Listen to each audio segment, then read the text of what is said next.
I understand that everyone is keen to get back to a time that we once knew. The reality is we're living this year in a pandemic that's worse than last year. I understand that we want to be able to prepare to get us in a place that when it's safe to do so, that we can make changes in there. But right now it's not safe to do so.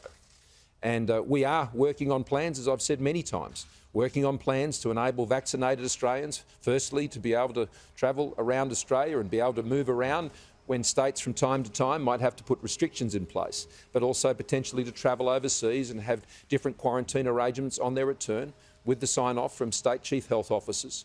And of course look at other travel bubbles, with Singapore in particular, but we're some way off from that, and how we can bring in others into the country that we need to support our economy.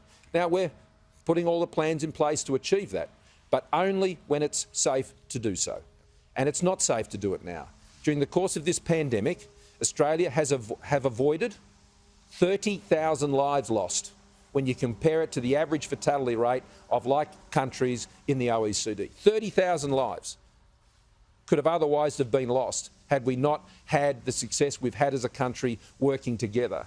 And so I think that has to be understood. And I regret that those comments were somewhat insensitive. And I would encourage people, 910 Australians have lost their lives. Every single one of those lives was a terrible tragedy. And it doesn't matter how old they were. Some were younger, some were older. That was someone's mum, someone's dad, someone's auntie, someone's cousin, sister, brother, friend. 910, all felt extremely consciously by those loved ones around them. And so no, I find it very difficult to have any truck with what was said there. Prime Minister, what is the definition then of safe? What do you mean by when you say only when it is safe to do so? Well, that has always been assessed by the evidence that we have at the time, and it's done by the medical professionals advising both myself as Prime Minister, the Health Minister, the Premiers and Chief Ministers and their Health Ministers. The pandemic is raging. The pandemic is morphing. It's changing every day.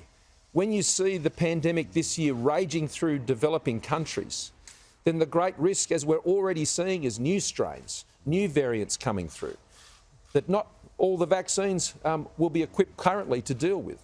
And so it's important that we make decisions based on the best medical advice at the time. And on the medical advice we have right now, it is not safe to take those paths.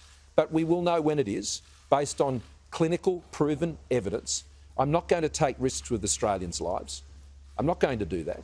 And I'm going to ensure that we maintain a regime that has so far have avoided the loss of 30,000 lives in this country and has seen more Australians come back into work after the pandemic that were there before.